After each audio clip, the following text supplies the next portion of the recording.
She is seductive.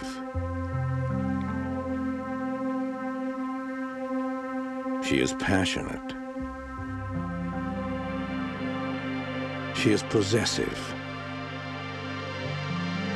She is pure evil. She is Christine.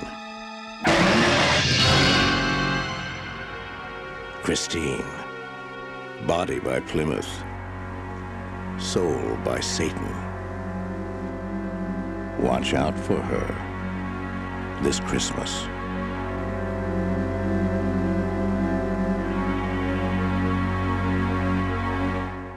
Comment s'est présentée l'opportunité d'acquérir un titre comme Christine qui est issu donc du catalogue Sony, si mes souvenirs sont bons. Il me semble, c'est peut-être pas le premier titre que vous sortez de chez Sony, voilà, mais alors que bon, le DVD est sorti chez Sony il y a pas très longtemps et qu'un Blu-ray 4K est disponible à l'import chez Sony US. Bah, on s'aperçoit, bon déjà Sony c'est une société, en tout cas SPHE France, donc Sony France avec laquelle on collabore depuis le début, parce que on a fait nos premiers pas dans le DVD avec eux. C'est-à-dire que dès le début, c'était notre distributeur.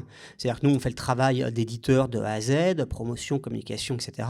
Et après, on travaille main dans la main avec un distributeur, un diffuseur, qui est Sony, qui fait la commercialisation auprès des points de vente, etc. C'est un autre métier, force de vente, force de frappe, etc. Et on a toujours travaillé qu'avec eux depuis le début, donc d'une grande fidélité. C'est pas pour ça qu'on peut acquérir plus facilement des titres de catalogue, puisqu'évidemment, on n'est pas les seuls éditeurs à être intéressés comme un titre Christine ou d'autres. Et c'est vrai qu'on remarque depuis quelques années, et non seulement Sony, mais aussi beaucoup de majors américaines, qu'eux-mêmes sortent quasiment plus leurs propres films en support physique. Donc Sony continue à sortir quelques titres, mais de moins en moins, et va se focaliser sur la nouveauté.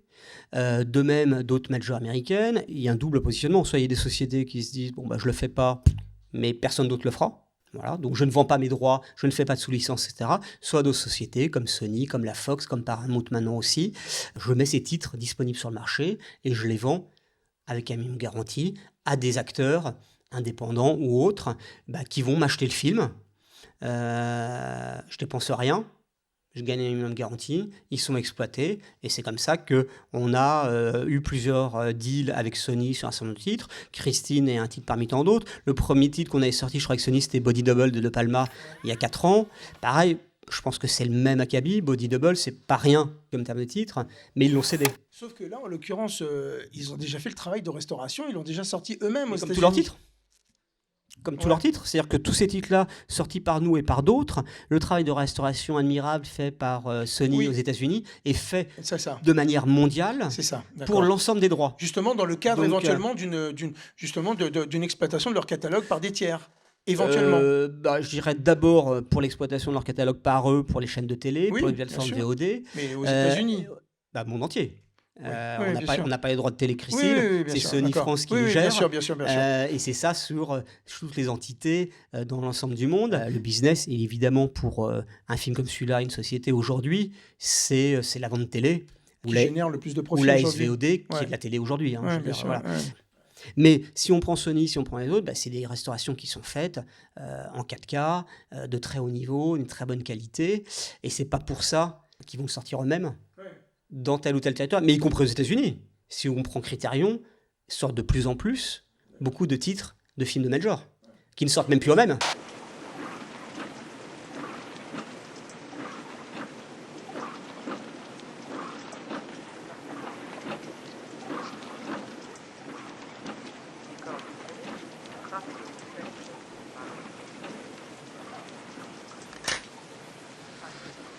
Oh shit.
vous avez vu le titre apparaître dans un catalogue éventuellement? Non, là, on allait voir Sony en disant, bah voilà, il y a ces titres qui nous intéressent. C'est ça, d'accord. Est-ce qu'ils sont disponibles? C'est la négociation, c'est contractuel. D'accord, Sachant qu'ils sont dans une démarche de cession de droits. Plutôt de cession. Voilà, c'est ça. Voilà. Plutôt que de Après, de il garder y a ça des pour titres, eux, quoi. ils peuvent vous dire oui, non, Oui, bien ça sûr. coûte tant, c'est tu prends, pas. Voilà, c'est, Oui, ils peuvent te dire oui, puis là, ça coûte tellement cher que au revoir, ça quoi. peut être non. Voilà. Donc, après, pareil pour des titres Universal, pareil pour des titres Fox. Ouais, c'est le même. Mais en c'est le même temps, process. rappelons que c'est pas lié uniquement à l'évolution des marchés et sa baisse. Dès le départ, on a travaillé avec des sociétés de vente et des majors qui vendaient déjà leurs droits. Oui. Salaud, la trilogie de la vie, c'est des films MGM-UA. C'est nous qui les avons acquis en tant qu'indépendants. C'est pas sorti par MGM-UA. Pâté Fox peut-être, Europa. peut-être aussi que c'est parce que c'est des titres où il nécessitait un savoir-faire qu'ils n'avaient peut-être pas. Oui, c'est pas une question de. Je pense qu'il y a ça, mais quand on prend Assurance sur la mort, c'est pas un petit titre. Ouais. Les tueurs. Donc, il s'avère qu'il y avait déjà une politique d'un certain nombre d'ayants droit de studios de céder des titres parce qu'ils en ont tellement exploité. Mais est-ce que c'est pas, on va dire, est-ce que c'est pas plus le cas aujourd'hui que ça l'était ça l'est plus. à l'âge d'or, on va dire, du DVD par exemple. Tu vois, non, ça l'est plus, mais c'est déjà quelque chose qui existait. C'est pas quelque chose qui est apparu il y a quelques années. Contraire. Voilà. Mais je pense qu'aujourd'hui, il y a peut-être plus de. Je suis pas persuadé que si il y a 10 ans, le 4K existait, qu'on était dans l'âge d'or du truc.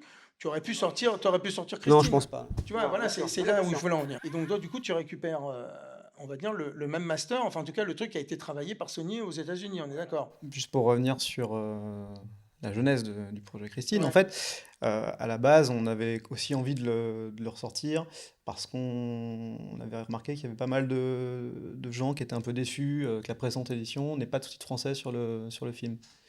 Sur le Blu-ray. Aux États-Unis?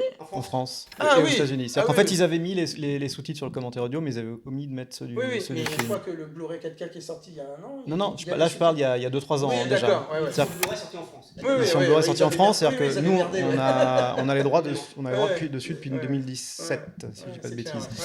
Et voilà, donc il y a eu aussi cette envie de pouvoir le reproposer. Ils ont fait le contraire ce que fait Warner. Voilà, de le reproposer avec sous-titres français sur le film en VO. On était aussi dans l'envie de pouvoir proposer Christine parce qu'on voyait aussi que les années 80 commençaient vraiment à. Et puis il y a eu le. Bon, je avoir pensais que un c'est arrivé engouement. avant, mais il y a le succès des 4 sorties Studio Canal là, de la fin de l'année, des 4 Carpenters. Mais Oui, je pense mais que votre décision avait été. La décision était d'avant parce Oui, je dis pas le qu'on contraire. date d'il y a 2 ans. Je parle pas. je dis pas que vous êtes opportuniste, attention. non, du tout. Et en fait, c'est vrai qu'à la base, finalement, le cas Christine, c'est quand on a commencé à recevoir le matériel de chez Sony, on avait la précédente restauration de cas. Donc celle qui a été exploitée par Twilight Time, par Sony France et par Indicator en Grande-Bretagne. À cette époque-là, on n'avait pas encore la version 4K, exactement. Et les choses se sont bien faites, puisque du coup, le moment où on a acquis les droits et le moment où on a décidé effectivement de le mettre à notre line-up, le 4K est annoncé aux États-Unis. D'accord. Donc on a pris contact avec Sony pour leur dire voilà, il y a un Master 4K, on voudrait l'exploiter, etc. Pour la petite histoire, il n'y avait que la version HDR. Il n'y avait pas du tout de Master SDR de disponible. Donc ils nous ont fait une conversion SDR pour qu'on puisse aussi exploiter cette nouvelle restauration 4K en Blu-ray et en DVD. Ah ouais, d'accord. Ça veut dire qu'en fait, le Blu-ray, l'édition 4K qui est sortie aux États-Unis, le Blu-ray qui est dessus, c'est l'ancienne édition. C'est l'ancien, voilà, exactement. Ah, en fait, on a une véritable exclusivité sur cette édition. Ah, c'est une vraie exclusivité. Sur vous êtes le seul Blu-ray avec le nouveau scan. Du nouveau master. Ouais. Ah ouais, ça c'est génial. Ça, je ne savais pas. Voilà, donc, voilà. Et le DVD aussi. Et le DVD. DVD aussi. DVD tiré du 4K. Et donc, du coup, voilà. Donc, la personne qui n'a que le DVD se jette dessus parce que, du coup, c'est quand même. Il y a le DVD 4K. Voilà. Oui. Ah ouais, ça, on va l'instituer comme ça. DVD 4K. D'accord, donc. Ah ouais, donc ils vous ont fait le truc. Bah, c'est. Parce qu'en fait, moi. Alors, c'est pas une question, mais pour eux, ça leur vient pas. C'est pas logique pour eux d'exploiter. Le Blu-ray qui propose en même temps que le 4K avec le nouveau master. C'est pas quelque chose. Parce que moi, je remarque en effet que on va dire, ça arrive dans 10% des cas. Mais bien souvent, en fait, parce que quand les masters 4K sont faits en HDR, il y a une conversion qui est obligatoire pour le SDR, ce qui n'est pas le cas sur un master Dolby Vision, où la conversion peut être faite au niveau des métadonnées du Dolby Vision, il y a possibilité de le sortir en SDR directement. Donc c'est pour ça que souvent les UHD sortis en 4K avec une piste Dolby Vision sont déclinés en Blu-ray. Ce qu'on peut voir chez Paramount assez régulièrement, par exemple. Et ce qui n'est pas le cas quand c'est en HDR. Et HDR, voilà, il faut faire une conversion, il faut refaire un étalonnage, etc. Exactement. Et c'est ce coût qu'ils ne veulent pas prendre en compte. Bon, c'est bon à savoir ça, d'accord, ok. Donc je comprends mieux en fait le pourquoi du comment. Oui, voilà, donc du coup ils préfèrent réintégrer le Blu-ray il y a 10 ans plutôt que qui existe. Et puis ça leur coûte rien, quoi. je pense aussi pour la majorité des gens, de toute façon, s'ils le rachètent en 4K, ils vont forcément regarder le film en 4K UHD.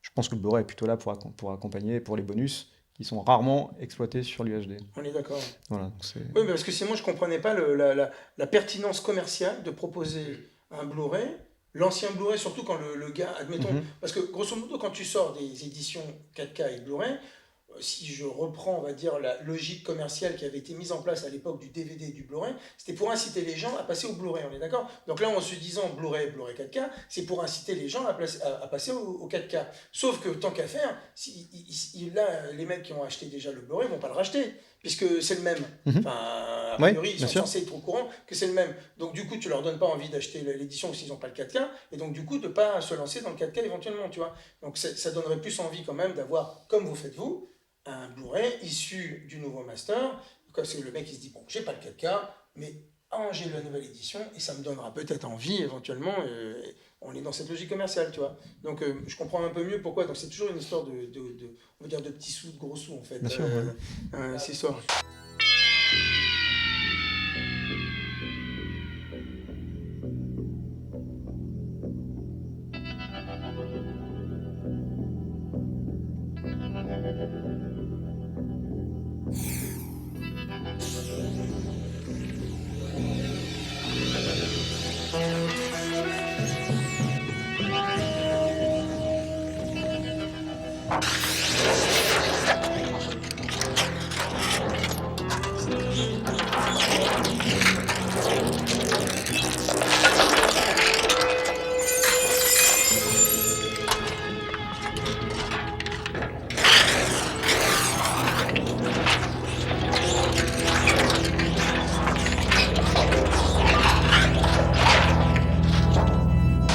Pas que des gros éditeurs n'ont pas d'exigence, mais un travail qui peut être fait par un indépendant, même s'il n'est pas dans dans une logique économique différente, on va pouvoir peut-être consacrer plus de temps, d'énergie, d'exigence, d'avoir ceci, cela.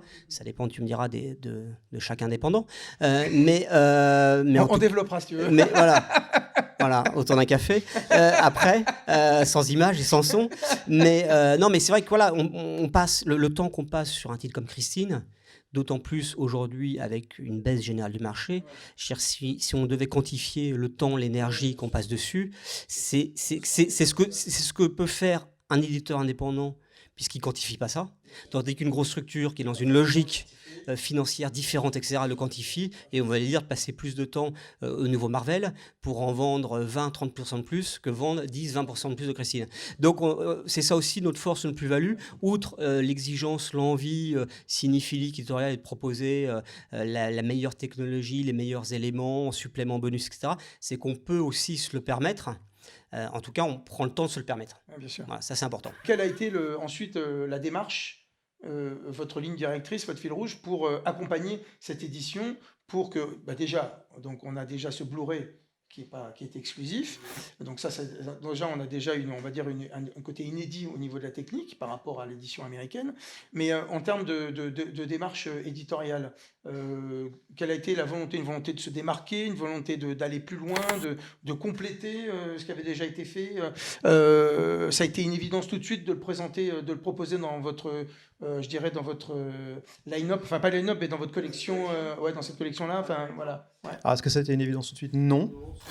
Ça s'est construit au fur et à mesure parce qu'il y a aussi la pièce maîtresse qui est aussi le livre. Oui, voilà. Et ça, vous l'aviez peut-être pas à l'époque tout de suite. Et ça, on l'avait pas. Le livre sur Christine, on l'a découvert un peu au hasard.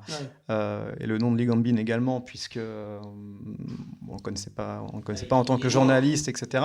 Australien. Australien. Ouais. Il n'a pas collaboré pour Umbrella là-bas? Si, un petit peu. Hein. Il travaille avec Umbrella. Ouais, d'ailleurs, ça, voilà. il est disponible. On le voit d'ailleurs dans les bonus de Razorback. Et on peut remercier Eureka qui a travaillé avant nous sur Cujo, qui a fait travailler Lee Gambin sur l'intégralité des bonus de Cujo. En faisant quelques recherches, du coup, on s'est très vite rendu compte qu'il avait non seulement écrit un livre sur Cujo, mais aussi un livre sur Christine. Voilà. D'accord.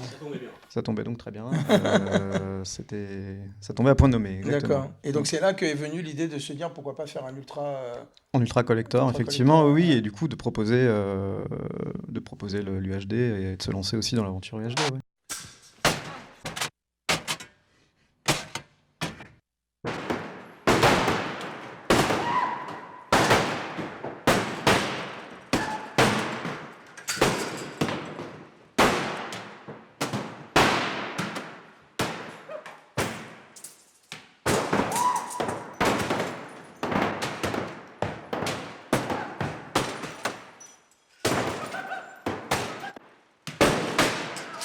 On est vraiment dans un vrai rapport éditorial, ça se construit au fur et à mesure. Il y a des films qui nous paraissent une évidence pour les sortir de telle ou telle manière. Christine, on s'est beaucoup posé la question d'ailleurs, est-ce qu'on le sort dans la collection, est-ce qu'on le sort autrement, voilà, pour pas rentrer uniquement dans des cases et se dire quelle serait la meilleure manière de le faire exister alors qu'il existait déjà des choses. Ouais.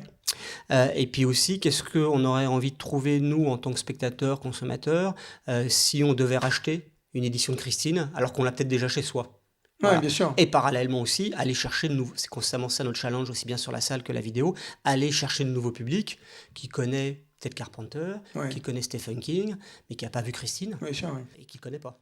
Bien sûr. Voilà, donc c'est là-dessus. Et donc ça s'est construit au fur et à mesure. Il y a le fait qu'on ait découvert qu'il y a un livre qui existait. Après, c'est pas parce qu'il y a un livre qui existe qu'on peut en obtenir.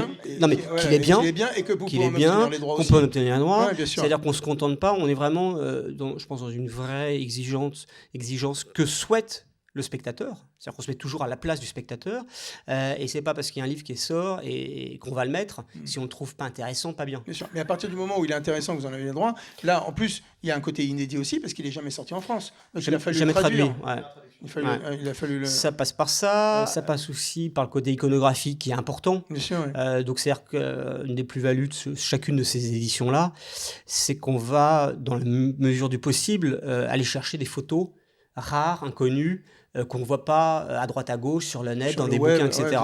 Alors évidemment, on ne peut pas être à 100% exclusif, mais très souvent, donc on va faire des recherches surtout pour un film comme Christine, parce que Christine, c'est pas non plus un film inconnu. Quoi. Donc on va faire des recherches auprès des studios, des archives, des académies, de collectionneurs, etc. Et là, Sony Archive, qui appartient à Sony, qui a un fonds de préservation très important de photos, etc. On travaille avec eux sur Body Double et d'autres. On est allé les voir, on a pris rendez-vous. Ils nous ont sorti dizaines ou quinzaine de cartons qui avec Christine, avec beaucoup de choses qui sont...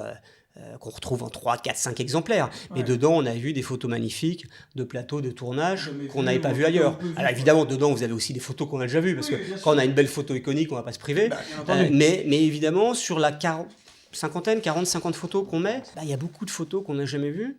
Et ça fait partie, je pense, de la plus-value qu'on apporte, liée à l'objet. Parce que c'est vrai qu'aujourd'hui, on peut voir beaucoup de choses, photos, films, lecture, etc., sur le web à droite à gauche. Donc il faut qu'on soit encore plus légitime pour posséder l'objet. Voilà. Donc c'est venu au fur et à mesure, et ce qui est venu le plus tardivement, je pense, c'était d'intégrer le Ultra HD 4K. C'est un peu la cerise sur le gâteau. Voilà. Une édition plus ou moins définitive, c'est-à-dire que, je ne sais pas s'il y aura des supports physiques sur le 8K, mais c'est vrai que c'était l'opportunité de le sortir en 4K et de se dire que normalement, on aura pu revenir dessus. Pour aller plus loin, alors on n'est absolument pas dans la surenchère de rajouter des bonus pour rajouter des bonus.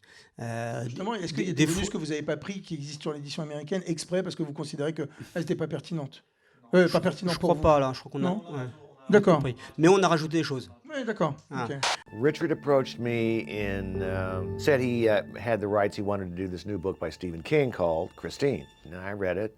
And at the time, I had just made a film called The Thing, which had not done particularly well at the box office in the United States. And I had received a lot of criticism for being too violent and ooky and grotesque and so forth. So I was looking around for work, and I read this, and it's a haunted car story, but with really interesting characters. So I said, why not? I need a job. Why not?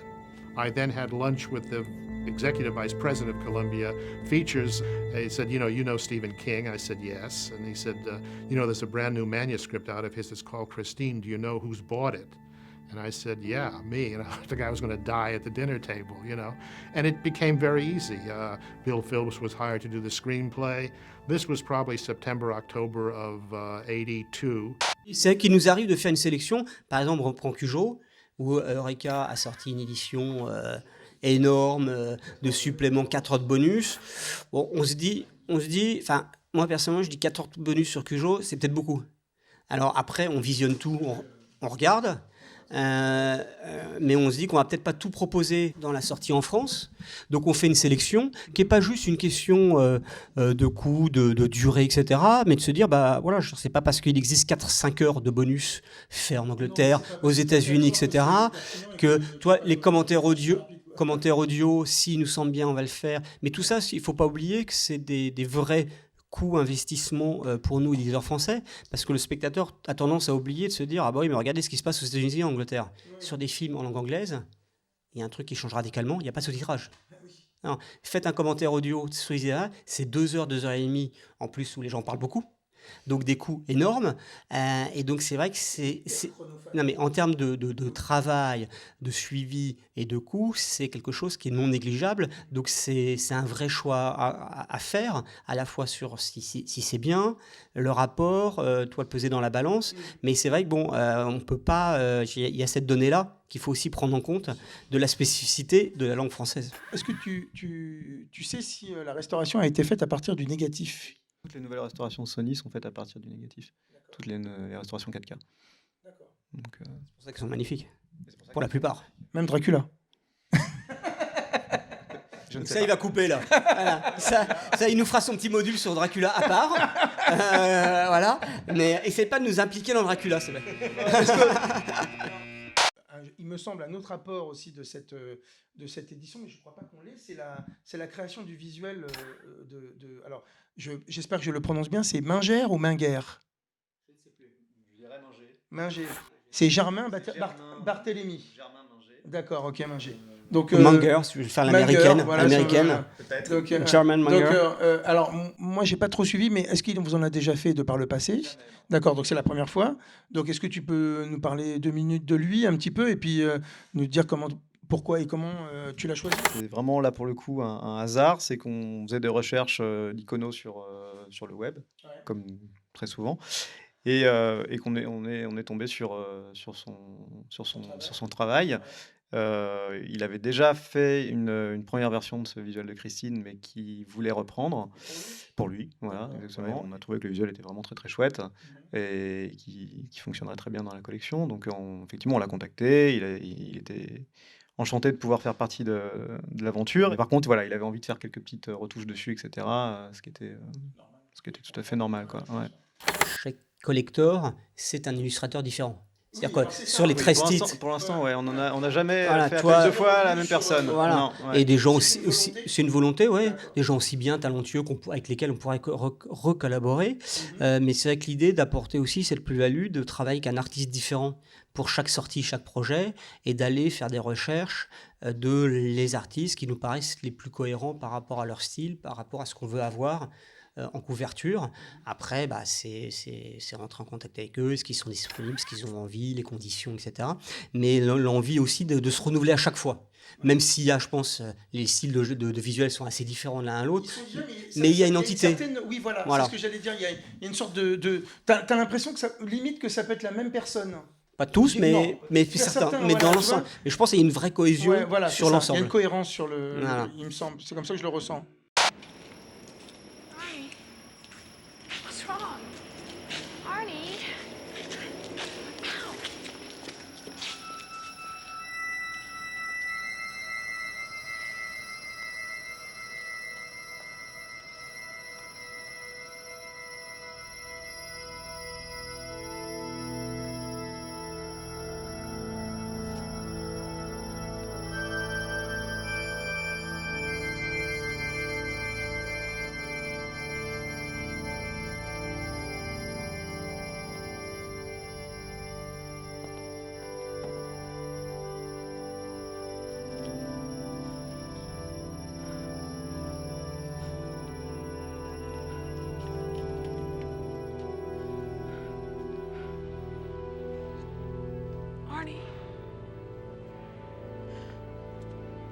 did this?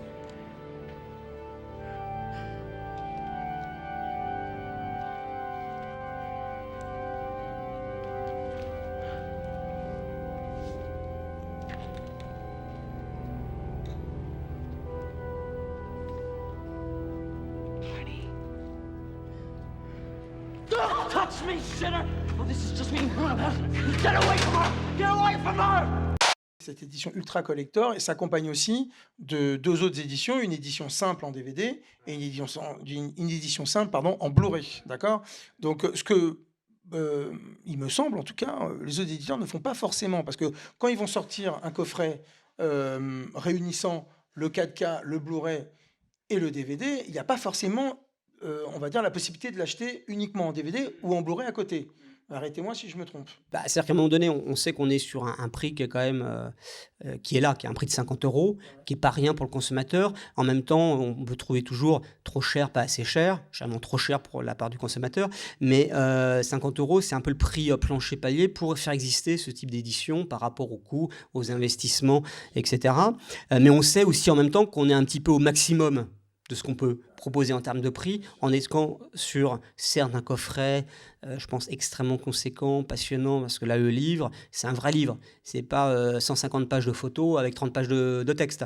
Donc, il pourrait sortir tout à fait de manière individuelle. D'ailleurs, c'est une adaptation d'un livre sorti en Australie, seul en tant que livre. Donc, il y a un gros boulot éditorial et forcément de coûts. Mais d'aller plus loin que 50 €, même si on présente des choses supplémentaires comme l'Ultra HD 4K, ça nous paraissait difficile pour que finalement l'objet puisse trouver sa place dans le marché et se dire je l'achète. Donc c'est aussi un sacrifice de notre part pour proposer quelque chose en plus sans augmenter le prix. Il nous semblait que ça nous paraissait difficile d'aller plus loin que ça et qu'on est au maximum de ce qu'on peut faire en termes de prix.